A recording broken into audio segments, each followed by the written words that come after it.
Greetings and welcome back to Castlegoat and to Gnomoria, which for some of you apparently it will be a little bit of a surprise. Apparently there was a rumor going around that I had finished playing Gnomoria. Perish the thought. No, instead I have just been a little bit distracted by other projects, but Castlegoat has been plodding on, doing its best. It is currently in the 6th day of winter, as you can tell from all the snow on the ground. Now, there are many things that I have been working on in your absence, and I will give you a brief overview. Obviously, this room has already been complete, but now added to our dining hall, or our great hall I should say, we have this area, and I'll quickly go over what this area is, or what it will become. This over here is going to be a little statue garden and a little place for quiet contemplation, a place of respite from the comings and goings of the fort everyday affairs.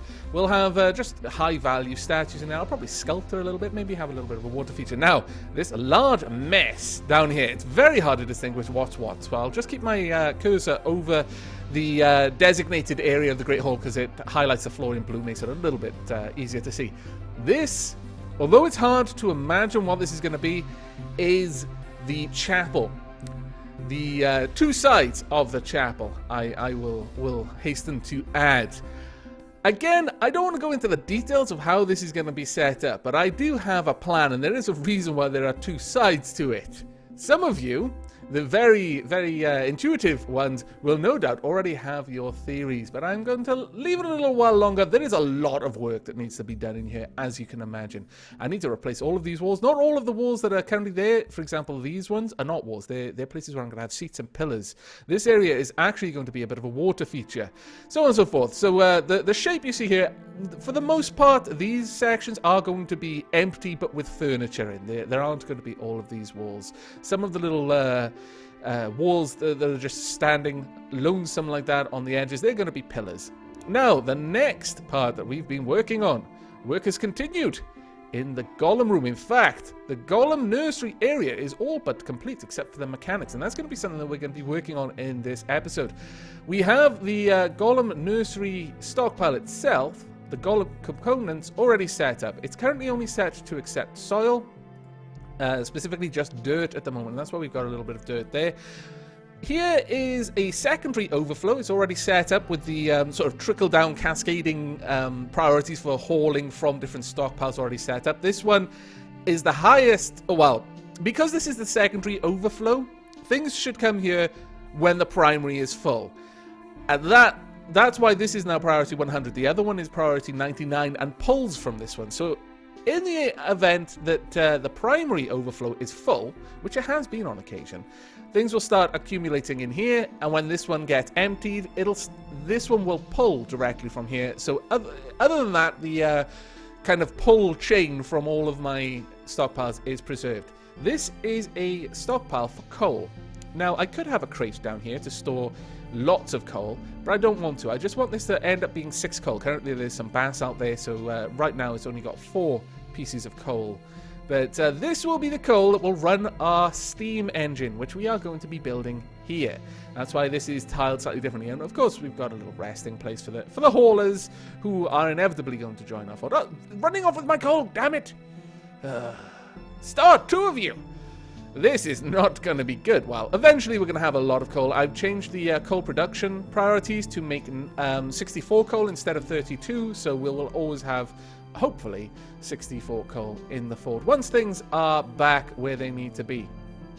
Now, further down, in fact, actually, we need a door there. Let's go ahead and build a door. We'll set the door to be built, and then we'll go and tell the door to be built. Well, we've got a basalt door. No, I would like a marble door. We'll have a marble door there. This is basically warning signs. Don't go in here unless you've got business to be in there, because eventually this is going to have line of sight on golems. I don't want my haulers constantly getting afraid. Let's go and set up a stone door. We want a marble door, and thinking about it, we also need pillars. We need 6. Okay, we need 10 marble pillars. So let's get those made as well. I think that's the right amount. Yes, there we go, good. Right, we'll get those made, and I'll also set those up to be placed as well. I mean, even though this is a stockpile, damn it, I want my haulers to enjoy the luxury environment of my fort just as much as anyone else. Hauling is not some sort of crazy, well, you're not good at anything else, you're just going to be a hauler profession. No, no, no, no. The haulers in the Society of Castlegoat are as important as the farmers, which are as important as the weaponsmiths, so on and so forth. Certainly, there are certain tasks where it's better to have one person working on it just because of the way the skill goes up, but it doesn't mean it's a more important task. Probably the only task in the entirety of this fort that has genuine preference in terms of how important it is are the soldier roles. Now, as you can see, we are still working our way down, and I've started to beautify the mines, in fact, and actually also light them up. We've had a skeleton attack. Only one. And that was just before I started recording. I wasn't fast enough to really capture it because, well, it didn't last long. It was this tiny little skeleton with a little warm bronze axe. It got spotted by Lizzie, I think it was, of all people, and she just walloped it. I think someone else got the kill. I didn't actually check, because there were loads of people around at the time, because I was working on, where was it? I was gathering marble, because we were getting a little bit low, so I basically replaced all the marble with and some of the granite with dirt. And the skeleton just popped his head up the stairways and met people as they were running down here with dirt. Yeah, it didn't go well for the skeleton. I imagine it really wished it had stayed dead. But that is not the only thing we've been working on. I'm also working up here. As you can see, we are slowly digging out this area, and I'm going to put a proper little roof over this stairwell. It's not going to go any higher, but up here, we have some large rooms being made. These are going to be the start of our kind of noble quarters. Right now, these are just going to be larger than normal rooms, but they're going to have access to a couple of things that the other bedrooms in our fort do not. Namely, I'm going to have a little flower garden out here, maybe a tree or two. And these rooms will share a balcony, which will have access to this little place, a little quiet place for our more, well, again, no, not really nobles, just people who were lucky enough to get good rooms, really. A little private garden for them. But there will also be a little garden out here as well, because I thought, well, why not? We've got a little lake there, though I need to deal with the trees. And I'll just dig out the ground up here and put fencing of some sort that prohibits enemies from entering the fort from that direction. But we'll actually have a little bit of a quiet area for the gnomes who live up here to just go out and chill out. Maybe a couple of benches amongst the trees. It'll be beautiful. I am absolutely certain of it. But as you can tell, there's a lot of bloody building work for me to do. But we're not going to get distracted with that right now. As I said, I want to start work on the mechanisms down here. Now, we are going to need 2 mechanical walls, 2 mechanical hatches, and a steam engine and a lever at the very bare minimum of what we need. So let's go and make sure that we've got these. First, I need to find out how many stocks I actually have. I have corrected some of the lag problems, as I mentioned in the last episode, I believe, by getting rid of a lot of the stuff that was just sitting around our fort. The amount of iron armor and boots and weapons I've just sold, and it's a really good way of making money, honestly. But let's have a quick look. We want mechanisms. What mechanisms have we got? We got rods, gears, gearboxes, 1 hatch. That's very good to see, so I only need 1 other hatch. Okay, I need 1 hatch, 2 walls, and a lever. Okay. Let's get that going. Lever. Have we got a mechanism base? No, we do not. So we're going to need one of those. Mechanical wall, hatch. They all need mechanism bases, but we've got gearboxes, which are... Oh, no, they don't require... Okay. Well, we're going to need 4 of these then. We want... I'll specifically say malachite because I want to. But I just like being specific about what I want them to make things out of. The lever, the hatch, and then the 2 mechanical walls. And then we will have, again, we'll be specific. 1 lever, 1 hatch, malachite bar. That actually needs to be specific, otherwise they'll use something else. And then 2 mechanical walls, if you would be so kind. Now, the other thing we need... And this I don't know how to make. We are going to want an engine. Let's have a look at what it would require to make a steam engine. Power source, steam engine. We are going to require 1 mechanical base, 1 cylinder, 1 rod, 1 gear. Okay, so we need to make a specific cylinder and a specific mechanical base. Very well, so we need another mechanical base from you. Then we need a cylinder. And yeah, well, I don't know. Making the steam engine out of malachite, I'm not sure. I guess it really wouldn't matter, but at the same time, I want to make it out of steel just because we can. Go forth. Make a steel cylinder. I guess we're going to need to make a mechanical base then out of steel as well. Okay. Well, in that case, and this is why it's good to be specific about when you're making things, we're going to need 2 gears and 1 spring of steel. So a spring, please. A steel spring. Make one of those. And 2 gears made of steel. There we go. And we're also going to need a rod. Unfortunately, we only need 1, so we're going to get 2. Damn. Well, I'll just have to wait. Now, let's get time moving a little bit. Now, as you can see, I've been working on the groves that I've got outside. We've planted all of this, though it's going to be a little while before we get any more, because it's going to have to be spring again before they actually start to grow leaves and actually grow into trees that we can chop down. I would already be out there planting pine, but again, because it's winter, there's no point. It won't grow. So I may as well just wait until till spring comes along, or just before spring, to get out there and start planting the saplings. But because we've got so many people in our fort, it tends to happen pretty quickly. Also, why don't I continue work on this? Yes, I think that's a pretty good idea. Let's go back, build terrain. We would like block walls of basalt, please. And I'll just start with this side now. Let's get both of those sides done, and slowly we will build this little area up. I'll probably only take it up to the next layer, honestly, and then just have kind of these kind of ramparts around it, just again for places to spot. Or maybe I'll just have a fence around it, I don't know. There'll be another patrol area for some later time. I am pretty pleased that I've got the little roof over that area now. I am... Ooh, is the music changing? Are we about to have an invasion? Let's watch. No, we are safe. Ah, thank goodness. I'm glad I got the roof over there for winter, although it makes absolutely no difference. I would really like it to make a difference. I would like it to be temperature modeled in this. Maybe not as accurately as Dwarf Fortress does, because I don't think that level of simulation would really fit with the feel of Gnomoria more than anything else. But I would like the cold to make a difference. That if they are simply outside in the cold, that they maybe just like 1 to 100 temperature scale, and it drops, and when it goes below a certain threshold, like 20. They get a bit slower and unhappy or whatever. But then again, that would require that they actually care about anything like that, which right now they do not. Right. Once these mechanical walls are in place, then they can just be flat out built, because they're not going to activate until we hook them up with power. So, where do we want to place them? I think we want to place them there and there. That would be pretty nice. And then we'll have the hatches there as well. So somewhere around here, we're going to need a gearbox about there to bring the power up, I would say. So we're going to have our steam engine there, a lever there, then axles carrying the power across to a mechanical, a gearbox there that will split the power off. So with that in mind, I actually need to dig into the walls.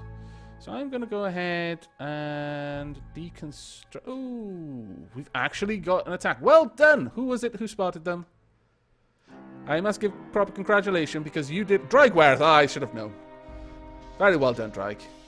You're doing very well in 2 of my Let's Plays. My lord. People are going to start saying I'm giving preferential treatment for people with Welsh names. I assure you that is not the case. Well, I might, but...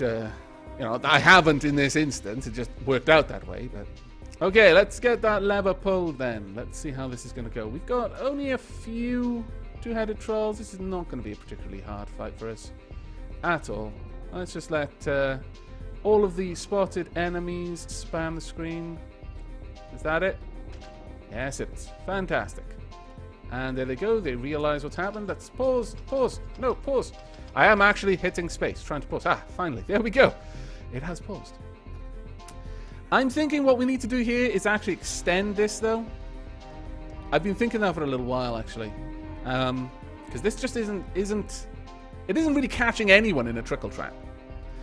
And that's partially why I've removed the edges here, is so that I can connect this up in some way, or just maybe have even a ramp that leads out. And just have this area down here lead straight into this ramped area up there. And just have a couple more hatches so that the first person to hit this pressure plate does manage to dump a couple of people, so it would work as a trickle trap. And that would just separate these massive swarms. That would certainly help in the event that we have a large invasion coming our way. There we go. And that should be everyone down there. Who's there? Our zombie. Enjoy, our zombie. Oh, my lord. Someone actually got through. Well done, you. Very well done, you. Did I not build a door there? Oh, that's where that extra basalt door was. Or wasn't. Oh, well. Oh, poor goblin raiders. I feel for you. I truly do. It's not going to stop me doing what I'm about to do.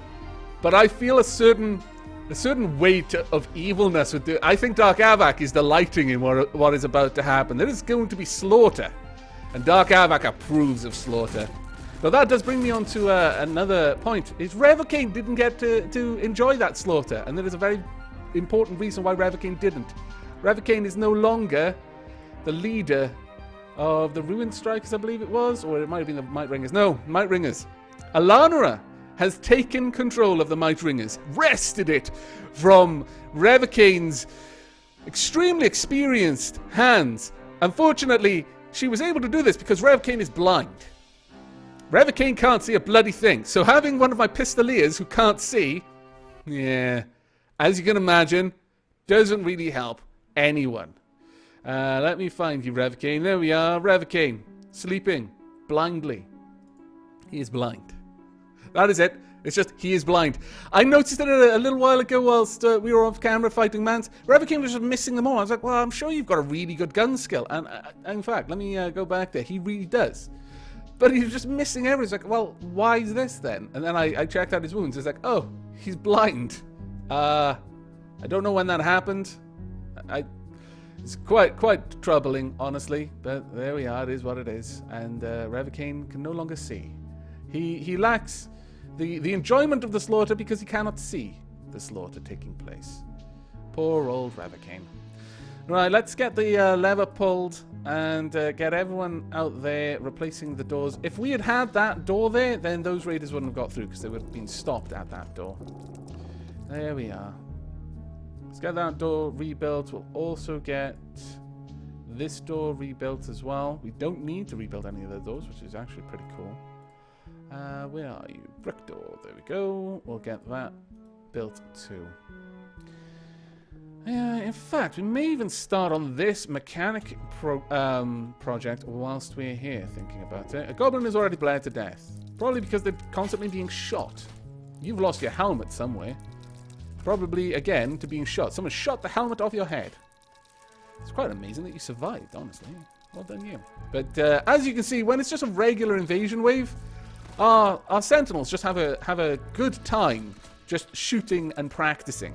When it's a proper invasion wave, when we've actually taunted them, then they will die of thirst long before that wave is dead. So, yeah, I do have to babysit them, or basically just turn this off when we have a proper invasion wave. But for now, all things are going as planned, for the most part. Let's see, is there anything else that I need to do? I don't think so. Let's go and check on my mechanics. Have we built everything? I think we have. That is very, very good. Bunch of stuff being brought in.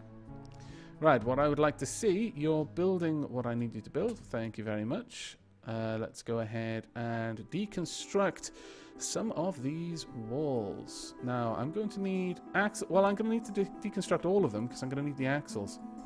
So, unfortunately, they're all getting deconstructed and these ones are getting mined. There we go. Now let's go ahead and build the power source. Steam engine, cylinder, steel, mechanism base. We don't have one yet. Okay, so we're not building the steam engine just yet. Build instead the switch. Maybe have we got a lever? We do. Fantastic. We'll have the lever there. Okay, enjoy your work, mechanics. And as soon as these goblins are dead, I'm going to go in there and pick their bodies clean. Imagine our chef, well, not so much our chefs, yeah, all the bodies are already gone. Well done. Unless they were stored over here. No, they weren't. No, they've already been cut up. Well done. Our gnomes are becoming especially well practiced at chopping goblins up. One might say that they enjoy the task, but I think that might paint them in a rather undapper light. Even if it is true. Right. What I'm going to need over here, because we're going to be getting rid of some of this. Let's go ahead and remove the floor from this area. No. That's far too much floor to be removing. Right, there we go. Out here is fine. We do need to remove the ramps, though. We don't want these natural ramps here, because we're going to be building a specific stair down. And for that... Well, no, I'm going to keep this wall there. That's going to be the wall. We're going to make it stonework. But this is going to remain as dirt. In fact, what I'll probably do is I'll pull this back, these areas for now, just to allow the grass to grow properly, even underneath. That is probably a wise move. Let me go ahead and give the order to get rid of all of those floors. And then, obviously, also, where's agriculture? Please, will you forage that cotton there? It's going to take us a little while to get those rooms ready, I think. Well done. Well done, everyone who has been a party of the Goblin slaughter.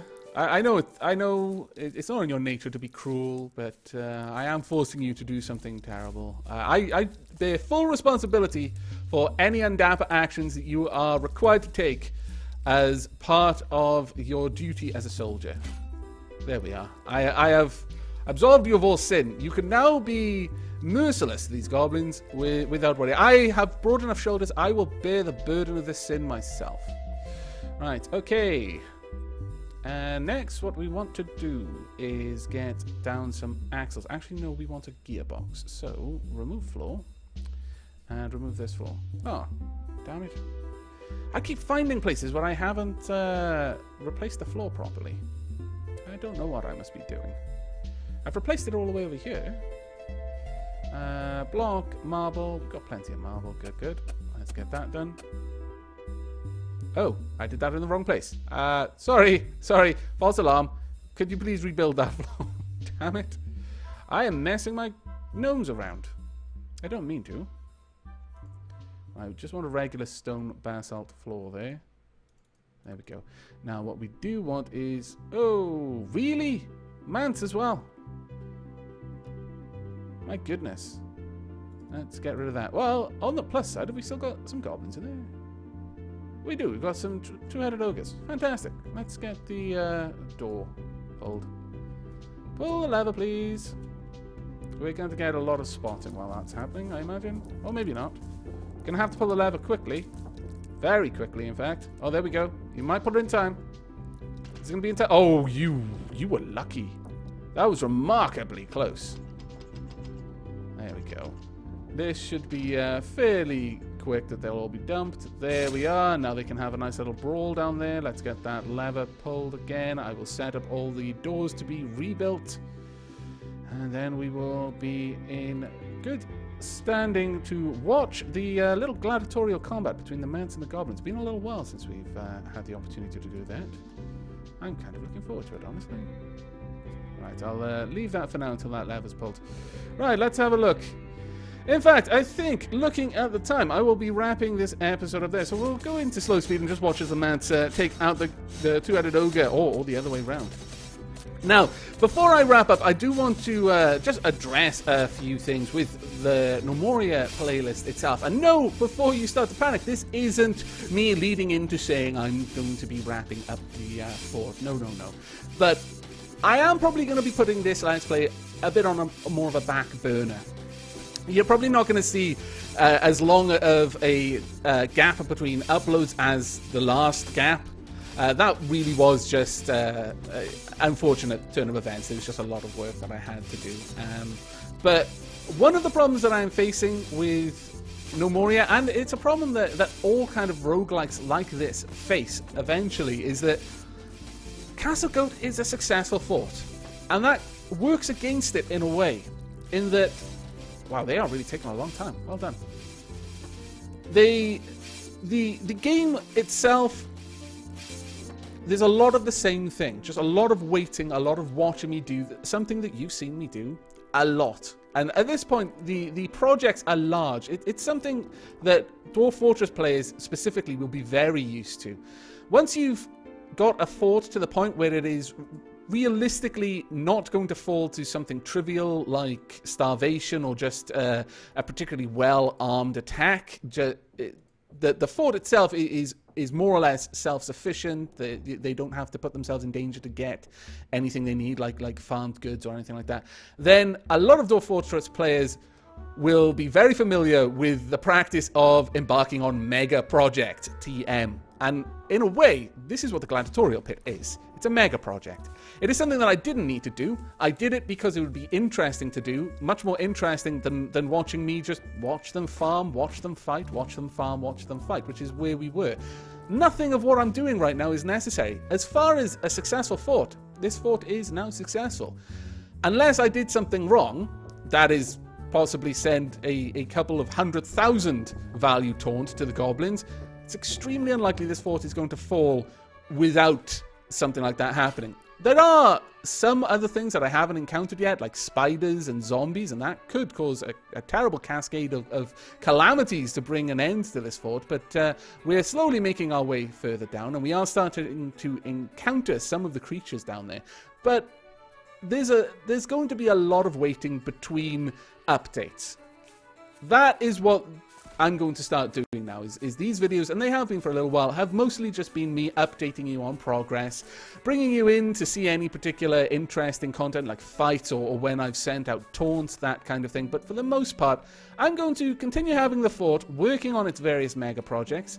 The Gladiatorial Pit still isn't even finished yet, even down to the stuff that I said I wanted to do right at the beginning, and that is having a sort of walk of heroes for the any enemies who manage to survive long enough. Having the Golem nursery, that is on its way to being complete, but it's still going to be not ideal yet, because we also need a secondary path leading down deep into the depths where beetles and spiders and zombies and skeletons will spawn and make their way up to the Gladiatorial Pit to fight against goblins and mans, and we'll have a proper Gladiatorial Pit at that point. We also need to actually work on getting the noble quarters all the way up in this spire here, and actually having the kind of overhanging large noble suites that I've always kind of envisioned being on this kind of cliff face, just these balconies where very affluent gnomes just look out over the kingdom. We also need, obviously, the shrine to Blessed Tiger, who is so far the only gnome who has perished in the long history of Castlegoat. We are very nearly at year 10. So, as I said, the updates are going to slow down a little bit because I'm just going to accept that what Castlegoat has become at this point is a hugely successful fort, and that I'm going to be moving more to a, rather than watching me play Castlegoat, recording updates on the progress of Castlegoat, because the day-to-day playing of Castlegoat is now at a point where you literally have seen me do it many times. There's nothing new there now, but as a result, the series will be pretty heavily edited. So even now, there's quite often a few hours worth of playtime per episode. In this case, it's actually been pretty good. This has just been one long recording. But I had played it for a good hour and a half before I even started recording, just to get a bit of progress from the last episode, and that will continue.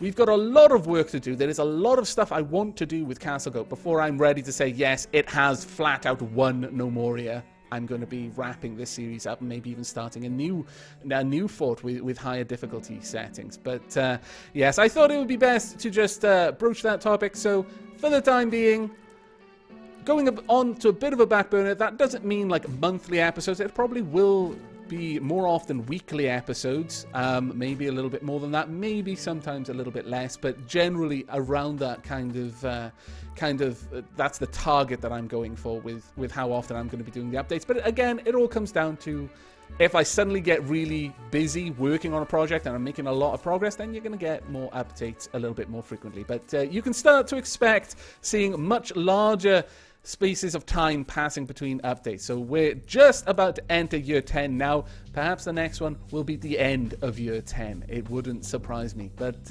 I do hope that for now you are still enjoying the series and will be looking forward to the next. I know I am. But until then, and as always, from myself and the successful gnomes of Castlegoat, do take care.